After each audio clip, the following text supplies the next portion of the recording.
18 our स्वदेश के सभी दर्शकों का स्वागत है उस खास वीक ड्राइव के ऊपर जिसका नाम है टाइम्स ड्राइव, जिसमें आज हम बात करेंगे उस माइक्रो एसयूवी की जिसके टेस्ट ड्राइव को आपने हमारे पहले एपिसोड में देखा था, यानी टाटा की पंच। उसकी कीमतों का हो गया है ऐलान, तो बताएंगे उसकी कीमतों के बारे में। और जिन दो कारों से सबसे नजदीकी मुकाबला कहा जा रहा है, यानी रेनो काइगर और निसान मैग्नाइट, उनकी जो कवर स्टोरी आज जानेंगे जिसमें हम दोनों को कंपेयर कर रहे हैं। और साथ में एक मोटरसाइकिल भी है, मोटरसाइकिल प्रेमियों के लिए खबर जो है HMSI की तरफ से एडवेंचर कैटेगरी में नई पेशकश। तो शुरू करते हैं आज के एपिसोड को। तो एक ही बुनियाद पर तैयार दो छोटी एसयूवीज अगर कर रही हैं आपको कंफ्यूज, तो फिर ये स्टोरी है आपके लिए Renault Kiger versus Nissan Magnite. Tata Punch के हर पर्सोना यानी ट्रिम लेवल की एक शोरूम कीमतों के बारे में एक रिपोर्ट, और होंडा मोटरसाइकिल्स की लेटेस्ट CB200X।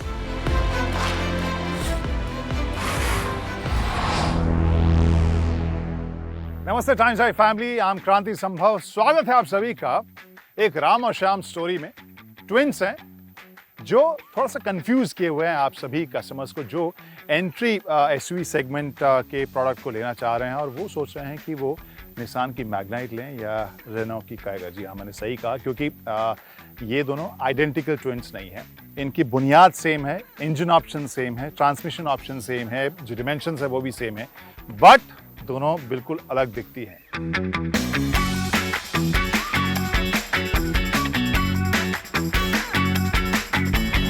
लुक्स मुझे पसंद आई, इसका जो इंटीरियर्स है वो प्रीमियम मुझे नजर आया। वाइब्रेशन आप 3 सिलेंडर वाला फील करते हैं, आप जब पुश करते हैं इंजन की आवाज आप फील करते हैं काफी। दोनों बहुत ही कंपेरेबल मुझे नजर आई। तो सबसे पहले कहानी लुक्स की, और दोनों काफी अलग हैं उस मामले में। इस मैग्नाइट की अगर बात करें, ये एक टिपिकल छोटी एसयूवी वाली फील के साथ यहाँ नजर आ रही है। एक बहुत ही बोल्ड सा बड़ा सा फ्रंट ग्रिल आपको नजर आएगा, चौड़ा क्रोम का इस्तेमाल यहाँ पर देखने को मिलेगा। जिनकी डैटसन फैमिली है उस तरह का लुक आपको यहाँ नजर आएगा। अब बात करते हैं रेनो काइगर की, और इसको देखते ही पहली नजर में ही लगेगा कि हाँ, ये जो क्विड फैमिली है उसी का बड़ा मेंबर ये नजर आ रहा है। लेकिन यहाँ अगर मैं कहूँ कि उस डिज़ाइन एलिमेंट की सिमिलरिटी होने के बावजूद ये मेरे ख्याल से मैग्नाइट से थोड़ी सी ज़्यादा मॉडर्न या थोड़ी ज़्यादा क्वर्की मुझे लग रही है। अब इसके साइड पर हम आते हैं। साइड में अगर हम देखें तो जो एलॉयज़ के डिज़ाइन है दोनों का साइज़ एक ही है। यहाँ पे काइगर थोड़ा सा ज़्यादा बिजी सा लग रहा है, लेकिन यहाँ मैग्नाइट के एलॉय का डिज़ाइन आपको अच्छा लगेगा। ऐसे लुक्स के मामले में मैं काइगर को ज़्यादा पॉइंट अगर दे रहा हूँ तो वो उसमें बहुत बड़ा रोल इसके पिछले लुक का है। अगर रियर को देखें तो ये सबसे पहले तो इस टेल लैम्प के डिज़ाइन को देखिए, मुझे लगता है कि काफ़ी कूल ये नज़र आता है। प्लस आप रात में जब इसे फॉलो करते हैं then it has this distinct personality. यहाँ स्पॉइलर के ऊपर भी आप देखें जो फिनिश है वो मुझे काफ़ी कूल और कंटेम्प्रेरी सा लगता है। आई लाइक काइगर मोर अगर लुक के हिसाब से मैं बात करूँ। अब चलते हैं अंदर और देखते हैं कि दोनों में फ़र्क कुछ है या नहीं है।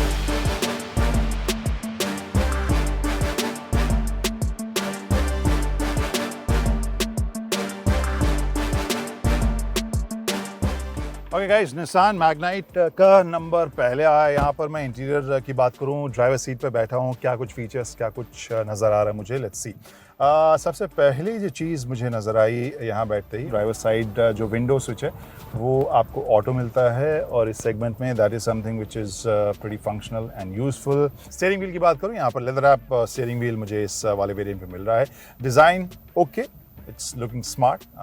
बहुत ज़्यादा मैं वाव वाला फैक्टर्स में नहीं कहूँगा। राइट साइड में आप क्रूज कंट्रोल के फीचर्स भी यहाँ पर आप देख सकते हैं, जिसे आप यहाँ कंट्रोल करने के लिए स्विच दिया गया है। वहीं इंफोटेनमेंट स्क्रीन की बात करूँ तो यहाँ बीच में आपको डिजिटल डिस्प्ले दिया गया है जो काफ़ी कलरफुल है। अभी धूप ठीक ठाक से निकल आई है, लेकिन अभी भी बहुत अच्छे से सब कुछ मुझे यहाँ पर दिख रहा है। इसके बाद इंफोटेनमेंट स्क्रीन की बात करूँ, जहाँ पर अलग अलग ड्राइव मोड की तो बात है ही, प्लस जो ख़ास चीज़ है वो ये है कि वायरलेस आप कनेक्टिविटी इसमें देख सकते हैं। एप्पल कारप्ले की अगर बात करें तो वहाँ पर वायरलेस कनेक्टिविटी भी आपको इसमें मिल रही है। उसके नीचे आप यहाँ क्लाइमेट कंट्रोल के जो नॉब्स और स्विचेस आप देख सकते हैं। इट लुक्स प्रीटी कूल, काफ़ी अच्छे डिज़ाइन के साथ वहाँ मिल रहा है। इसके नीचे वाला जो हिस्सा है वो बहुत ही इंटरेस्टिंग मुझे लग रहा है बताने में, क्योंकि काफ़ी फंक्शनल है यूजेज के हिसाब से। ठीक नीचे आप यहाँ पर देखिए वायरलेस चार्जर भी आपको इसके नीचे दिया गया है, और जितनी बार मैंने रखा है खट से वो चालू है, मतलब कोई भी कंसिस्टेंसी की प्रॉब्लम नहीं है। वहीं अगर प्लास्टिक की क्वालिटी मैं कहूँ, वहाँ पर चीप साइड में आपको ज़्यादा लगेगा, अफोर्डेबल साइड में ज़्यादा लगेगा। आई थॉट या आई वुड एक्सपेक्ट कि इससे थोड़ा सा और प्रीमियम बनाया जाए प्लास्टिक का जो इस्तेमाल हुआ है। ओके गाइस, रेनो काइगर की स्टोरी अब हम बताते हैं। ड्राइवर सीट से क्या नज़र आ रहा है, और सबसे पहले जो चीज़ नज़र आ रही है वो मुझे ये लग रहा है कि ये मैग्नाइट से ज़्यादा प्रीमियम मुझे ये नज़र आ रही है। अब बात करते हैं स्टीयरिंग व्हील की, जहाँ पे मैग्नाइट में तो पूरा लेदर रैप था, लेकिन यहाँ पर एक छोटा सा हिस्सा आपको देखने को मिल रहा है। देखने में स्मार्ट लग रहा है। ये जो पियानो ब्लैक फिनिश, जो ओवरऑल एलिमेंट्स मुझे इसमें देखने को मिल रहे हैं, वो शायद ज़्यादा प्रीमियमनेस इसमें ऐड करते नज़र आ रहे हैं। क्रूज कंट्रोल इसमें आपको नज़र नहीं आएगा। अब बात करते हैं इस इंस्ट्रूमेंटेशन की। This looks like a regular instrumentation panel, जहाँ पे जो कलर डिस्प्ले शार्प है, सभी इंफॉर्मेशन मुझे यहाँ पर मिल रहा है, बहुत अलग तरीके का मिल रहा है। मैग्नाइट में हालांकि ये थोड़ा सा ज़्यादा वाइब्रेंट मुझे नज़र आया था। तो वहीं डैश के डिज़ाइन की बात करूँ तो मैग्नाइट के जो एसी वेंट्स थे, जिस तरीके से उसको निकाला गया था, वो ज़्यादा मुझे आकर्षक ज़रूर लग रहा है। लेकिन ओवरऑल प्लास्टिक की क्वालिटी और जो फिनिश है, मुझे यहाँ पर थोड़ा ज़्यादा प्रीमियम नज़र आ रहा है। अब बात करूँ इस इंफोटेनमेंट स्क्रीन की, तो ये जो है मामला मैग्नाइट से उलट यहाँ काफ़ी बेसिक मुझे नज़र आ रहा है। दिख रहा है साफ़ सुथरा। आई मीन इसमें भी वायरलेस आप एप्पल कारप्ले कनेक्ट अभी हमने किया है, टेस्ट किया है, और वो सब फीचर्स आपको इसमें भी मिलेंगे। बट ओवरऑल जो लुक है वो बहुत ही बेसिक आपको इसमें नज़र आएगा। क्रूज कंट्रोल के अलावा ये एक फीचर जो वायरलेस चार्जिंग का है, वो मुझे इसमें नज़र नहीं आ रहा है, जैसा कि मैग्नाइट में था। Okay, Kranti Samar reporting from the second row of Nissan Magnite. जगह, leg room, knee room, head room, इन सब के हिसाब से इस सेगमेंट में अगर मैं कहूँ, इस कॉन्टेक्स्ट में मुझे ये अच्छी जगह लग रही है।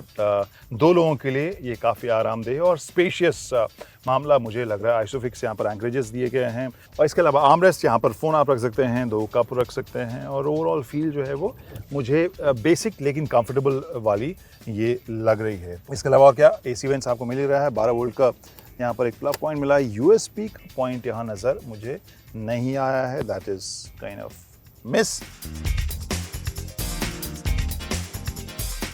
Okay, Kranti Samar reporting from the second row of Renault Kiger, और ये जगह बिल्कुल आइडेंटिकल मुझे लग रही है। अगर मैं इस सीट्स के ऊपर जो पैटर्न्स हैं, जो पॉलिस्ट्री में प्लस जो वाइट स्टिचेस हैं, उसको नज़रअंदाज कर दूं तो बहुत सिमिलर 99 ये मेरे ख्याल से वो इलाका है जहाँ दोनों बिल्कुल आपको सेम नज़र आएंगे। यहाँ पर एसी वेंट्स है, नीचे यहाँ यूएसबी का पॉइंट इसमें भी नहीं देखने को मिल रहा है। 12 वोल्ट का आपको सॉकेट मिलेगा। आर्मरेस्ट है, और ओके 60-40 स्प्लिट है सीट का, वो मैं बाद में बताऊंगा। आर्मरेस्ट है, 2 कप होल्डर्स, और यहाँ पे फ़ोन रखने की आपको जगह मिलेगी। एक चीज़ जो मुझे खल रही है, ऑब्वियसली एक तो यूएसबी है, और दूसरा इसमें थाई सपोर्ट थोड़ा सा कम मुझे नज़र आ रहा है मैग्नाइट के मुकाबले, बट अदरवाइज बहुत ही आइडेंटिकल। अब लगेज स्पेस देखते हैं, पहले काइगर का ही देख लेते हैं। Let's go.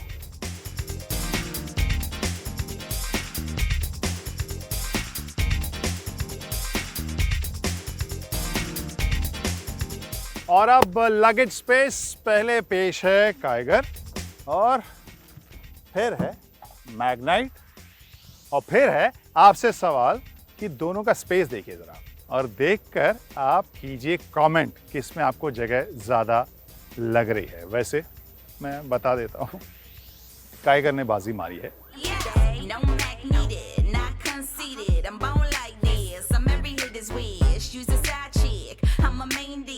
So now the driving part, यहाँ पे रेनो काइगर से मैं शुरू कर रहा हूँ, and then I'll go to the Magnite. पहली चीज़ दोनों में ही मुझे कॉमन लगी, वो अभी बता दूँ, और वो है जो वाइब्रेशन आप 3 सिलेंडर वाला फील करते हैं, वो आपको ज़्यादा फील होती है। You can you feel steering wheel, gear shift, इन सभी जगह के ऊपर, प्लस ओवरऑल आपको वो वाइब्स जो हैं वो ज़्यादा फील होते हैं। चलिए, वो बात जो थी दोनों की कॉमन, वो सबसे पहले मैंने ख़त्म कर दी। दोनों के ड्राइविंग बिहेवियर में फ़र्क है या नहीं, वो देखते हैं। अच्छा, ड्राइव के अलावा यहाँ पर लो ड्राइव मोड भी है, जो इसमें भी है और मैग्नाइट में भी है। फिलहाल मैंने ड्राइव मोड में इसे डाल दिया है। वैसे इस काइगर में जैसे हमने बताया कि eco, sport, normal mode, driving के अलग अलग मोड भी आपको मिलते हैं, लेकिन यहाँ पे फिलहाल ड्राइव मोड में मैंने डाला है नॉर्मल।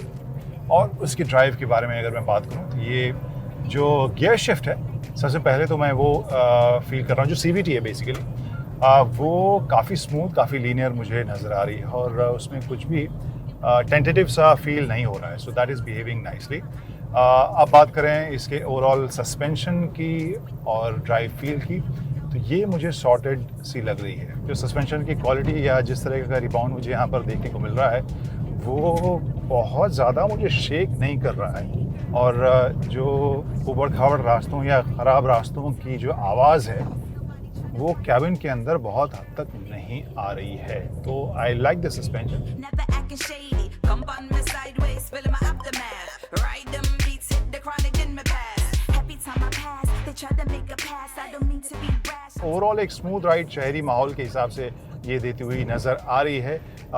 जो एक्सेलरेशन है शुरुआती वो थोड़ा सा और बेहतर चुस्त हो सकता था, क्योंकि टर्बो वाली फील आने में इसमें वक्त लग जाता है।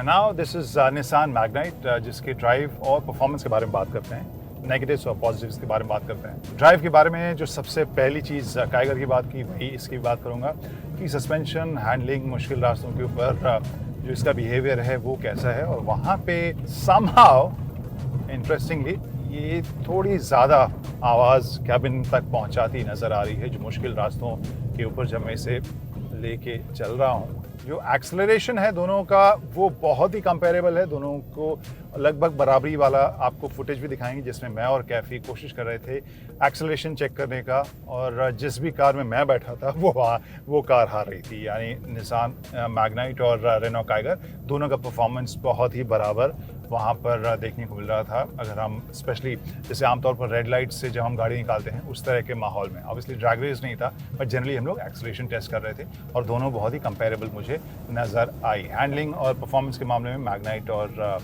काइगर अगेन बहुत ही कंपेरेबल आपको ज़रूर नज़र आएगी।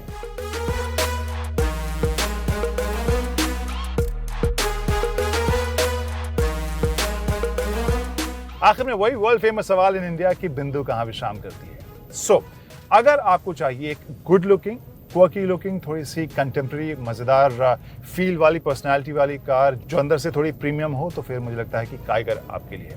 अदरवाइज फीचर्स के लिए वायरलेस चार्जर हो, क्रूज कंट्रोल हो और ओवरऑल परफॉर्मेंस की बात हो तो मैग्नाइट अभी भी पैसा वसूल वर्जन ज़रूर है। जी हाँ, रिफाइनमेंट और जो इंटीरियर क्वालिटी है उसको बेहतर करने की गुंजाइश ज़रूर है, लेकिन इन सभी फंक्शनल फीचर्स के साथ मेरे ख्याल से मैग्नाइट अभी भी एक अच्छा कंटेंटर इस सेगमेंट में ज़रूर है। फिलहाल पूरी टीम को दीजिए इजाज़त, बाय तथा बाय।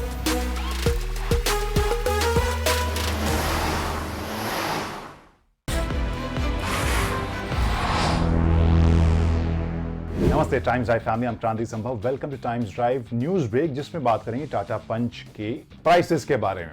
इस गाड़ी की फर्स्ट ड्राइव रिव्यू को तो आपने देख लिया होगा हमारे यूट्यूब चैनल के ऊपर, और नहीं तो हमारे वेबसाइट timesdrive.in के ऊपर। और जैसा आपको उस स्टोरी में हमने बताया था 4 अलग अलग पर्सोना हैं, तो अब उन्हीं चारों पर्सोना की कीमतों के एक शोरूम प्राइसेस के बारे में बात करें जो इंट्रोडक्टरी हैं फिलहाल। So let's start with those prices. Let's start with first persona, जिसका नाम है प्योर, दूसरा है एडवेंचर, तीसरा एक्म्प्लिश्ड और चौथा है क्रिएटिव। यहाँ पे मैनुअल ट्रांसमिशन की अगर बात करें तो आपको बताएं कि 5.49 लाख से शुरू हो रहा है, 6.39 लाख एडवेंचर के लिए। एक्म्प्लिश्ड जो पर्सोना है दैट इज 7.29 लाख और क्रिएटिव पर्सोना 8.49 लाख। यहाँ पे अगर आप देखें लगभग 90,000 का जो डिफरेंस है पहले 3 वेरिएंट या पहले 3 पर्सोना के बीच में आपको नजर आएगा। वहीं अगर हम बात करें क्रिएटिव की तो दैट इज अराउंड 1.2 लाख के आसपास डिफरेंस जो है एक्म्प्लिश्ड और क्रिएटिव में नजर आ रहा है। इसके अलावा पॉइंट है कस्टमाइजेशन पैक्स का, जो आप 30,000 से 45,000 के बीच में देख रहे हैं। चारों ही पर्सोना में आप अपने हिसाब से फीचर्स ऐड करवा सकते हैं। इसके अलावा एडिशनल खर्चा क्या हो सकता है? एडिशनल खर्चा तब हो सकता है अगर आपको AMT वाला वर्जन चाहिए। In case you want AMT then you have to pay 60,000 rupees extra. लेकिन AMT वाला वर्जन बेस में मौजूद नहीं है, दैट इज अ प्योर। तो वो जो आपको AMT वाला 60,000 एक्स्ट्रा देकर जो वर्जन मिलेगा या पर्सोना मिलेगा, वो आपको प्योर में नहीं बल्कि एडवेंचर, एक्म्प्लिश्ड और क्रिएटिव में देखने को मिल रहा है। आपको याद होगा कि 1.2 लीटर का इसमें पेट्रोल इंजन लगा है, 85 bhp के आसपास की इसकी ताकत है, और जो इसमें ट्रांसमिशन का ऑप्शन हमने बताया ही, मैनुअल और AMT दोनों का है। इसके अलावा एक और चीज जो जानकारी मिली है वो है tested fuel efficiency, that is 19 kilometre पर लीटर की। इसके अलावा इस बीच में रिव्यू और प्राइस लॉन्च के बीच में एक और बड़ी खबर आई थी और वो ये था कि टाटा मोटर्स ने कहा कि ये इंडिया की सेफेस्ट कार है, क्योंकि ग्लोबल इनकैप से इसे बेस्ट स्कोर मिला है और 5 स्टार इसको रेटिंग भी मिली है।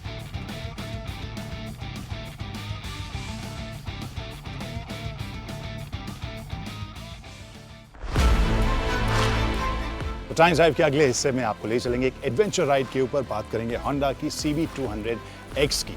ET नाउ स्वदेश पर हाजिर होते हैं एक ब्रेक के बाद।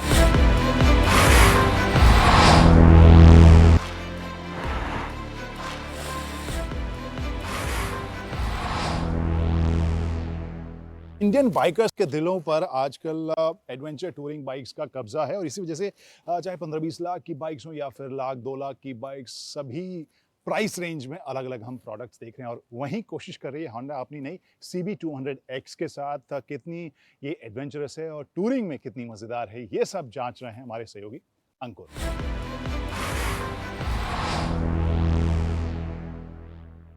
Hello my dear viewers, welcome back Times Drive. I am your host and दोस्त अंकुर तनेजा एंड ये है होंडा की नई CB200X।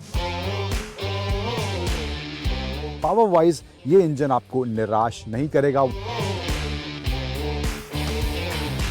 राइडिंग स्टांस है वो काफी कंफर्टेबल और relaxed. Engine performance refined and smooth.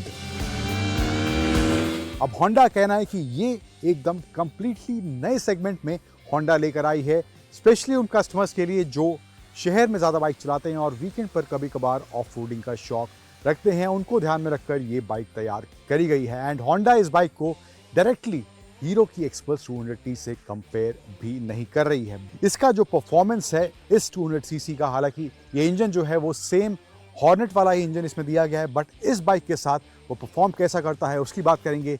साथ ही साथ इसमें आपको फीचर्स एंड डिज़ाइन के हिसाब से होंडा क्या ऑफर कर रही है वो आपको बताएंगे एंड हमेशा की तरह वीडियो के अंत में मैं आपको बताऊंगा इस CB200X के बारे में 3 धांसू और 3 नॉट सुधांसू एलिमेंट क्या हमें इस बाइक के बारे में लगे।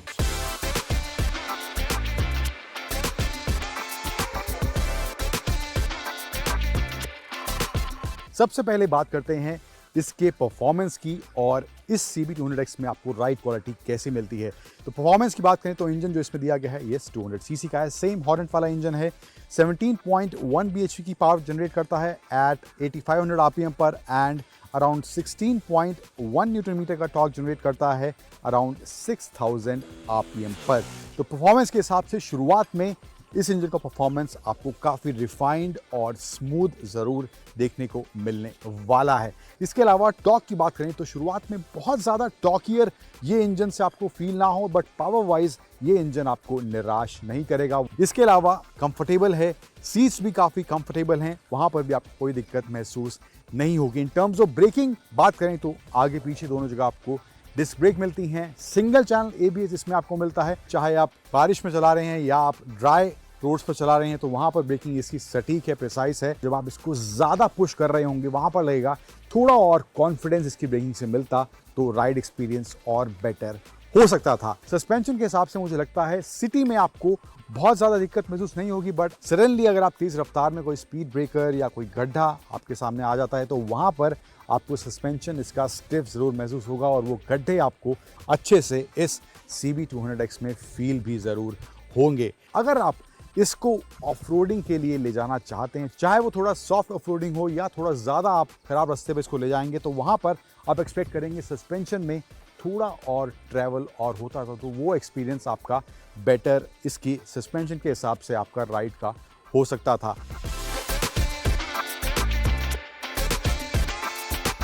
टायर्स इसमें आपको फ्रंट में है 17 इंच, रियर में भी 17 इंच, फ्रंट में 110 सेक्शन एंड रियर में 140 सेक्शन के पैटर्न टायर्स आपको आगे पीछे इसमें दिए गए हैं। सिटी के हिसाब से कोई दिक्कत in terms of tyre grip भी गीली सड़कों पर भी हमें कोई महसूस नहीं हुई and of course dry roads पर भी कोई टायर्स को लेकर सिटी में कोई दिक्कत महसूस नहीं होगी।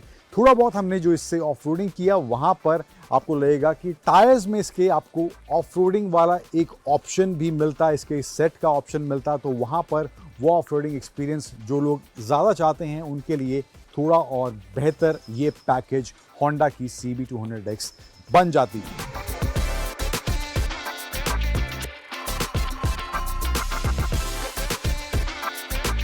ओवरऑल पैकेज की बात करें डिज़ाइन के हिसाब से तो फ्रंट में आपको इसको कम्प्लीटली LED हेडलाइट्स इसमें आपको देखने को मिलेंगी। ये बिग नुमा शेप है जो होंडा की कुछ हाई एंड बाइक्स में भी आपको देखने को मिलता है, वही कैरी ऑन इसमें भी करा गया है। उसके अलावा यहाँ पर आपको वाइजर दिया गया है वो विंड प्रोटेक्शन के लिए। यहाँ पर इसके नकल गार्ड्स में ही आपको इंटीग्रेटेड इंडिकेटर्स देखने को मिलेंगे जो स्टाइलिश और अच्छे ज़रूर देखने में लग रहे हैं। डिस्प्ले की बात करें तो ये फुली डिजिटल डिस्प्ले यहाँ पे दिया गया है एंड इसमें आपको टैकोमीटर है, स्पीडोमीटर है, डिस्टेंस टू एम्प्टी है, time, fuel gauge, gear indicator and इधर से आप चेंज करेंगे तो आपको 2 ट्रिप मीटर के ऑप्शन भी दिए गए हैं एंड बैटरी का आप वोल्ट कितना बचा है, चार्ज कितना है बैटरी, वो भी आप यहाँ पर चेक कर सकते हैं। रियर में भी जो है वो आपको LED टेल लाइट इस होंडा की CB200X में देखने को मिलती है। अब बारी है 3 धांसू एंड 3 नॉट्स धांसू एलिमेंट मुझे क्या लगे इस होंडा CB200X के बारे में, उसकी बात करते हैं। तो पहले बात करते हैं 3 नॉट्स धांसू एलिमेंट कौन से मुझे लगे हैं। तो पहला, इसकी जो ग्राउंड क्लियरेंस है वो मुझे लगता है थोड़ा, जब आप इसको ऑफ रोडिंग या माइल्ड ऑफ रोडिंग के ले जाएंगे तो वहाँ पर जो ग्राउंड क्लियरेंस है अभी फिलहाल 167 mm है, तो कंपेयर टू 200T वो थोड़ी कम है, तो वो एक और एडिशन हो सकता था अगर इसकी ग्राउंड क्लियरेंस थोड़ी बेटर होती तो। दूसरा नॉट्स धांसू एलिमेंट जो मुझे इसके बारे में लगा है वो है इसकी ब्रेकिंग में मिलने वाला कॉन्फिडेंस, स्पेशली जिस माहौल में हम आज इसको चला रहे थे, थ्रू आउट बारिश हो रही थी, गीली सड़कें थी एंड ऑफ रोडिंग के दौरान भी थोड़ा बहुत जो हमने किया वहाँ पर भी काफ़ी ख़राब रास्ते हमें देखने को मिले, तो वहाँ पर ब्रेकिंग से स्लाइटली बेटर कॉन्फिडेंस मैं एक्सपेक्ट कर रहा था। Then the third final knots धांसू एलिमेंट जो मुझे इसके बारे में लगा वो है इसमें होंडा को एक proper off roading set of tyres का ऑप्शन भी देना चाहिए था विद दी स्पोक व्हील्स, जो होंडा ने इसमें ऑफर अभी फिलहाल नहीं किया है। अब बात करते हैं 3 धांसू एलिमेंट क्या लगे मुझे इस बाइक के बारे में। तो सबसे पहला, इसका जो राइडिंग स्टांस है वो काफ़ी कंफर्टेबल और रिलैक्स्ड राइडिंग आपको एक्सपीरियंस इस होंडा की CB200X में देगा, वो काफ़ी अच्छा इसमें होंडा ने डिज़ाइन किया है। देन द सेकंड धांसू element about this bike is the design of this bike, specially compare to the 200T। इसका डिज़ाइन मुझे ज़्यादा बेहतर देखने में लगता है, इसका स्टांस थोड़ा ज़्यादा मस्कुलर आपको कंपेयर टू 200T देखने को मिलेगा। Then the third and final धांसू element about this bike is the engine performance which is refined and smooth.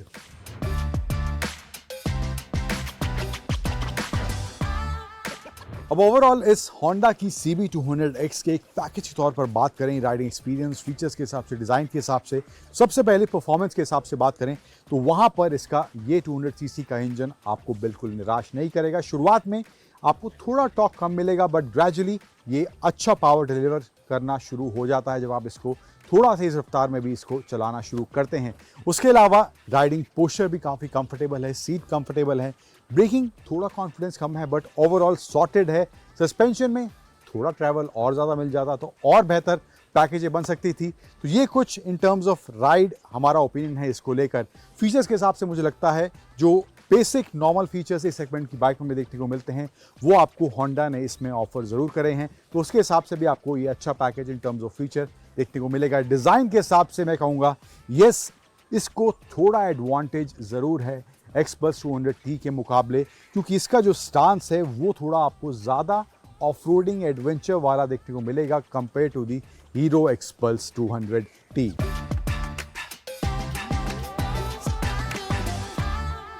तो कैसी लगी बाइक और जो कंपैरिजन टाइगर वर्सेस मैग्नाइट का था वो आपको कैसी लगी ज़रूर बताइएगा। इनकेस आपको और डिटेल जानना है तो timesdrive.in हमारा पता है, लेकिन इसके अलावा सोशल हैंडल्स के जरिए आप अपने संदेश भेज सकते हैं कि इस शो में, द टाइम्स ड्राइव शो में, आपको कंपैरिजन या कोई खास प्रोडक्ट या कोई खास सवाल का जवाब चाहिए तो वो भी हम ज़रूर लेकर अगले एपिसोड में आने की कोशिश करेंगे। फिलहाल पूरी टीम को दीजिए इजाज़त और बिजनेस की दुनिया की खबरों के लिए जुड़ रही है 18 Now स्वदेश के साथ। धन्यवाद, बाय।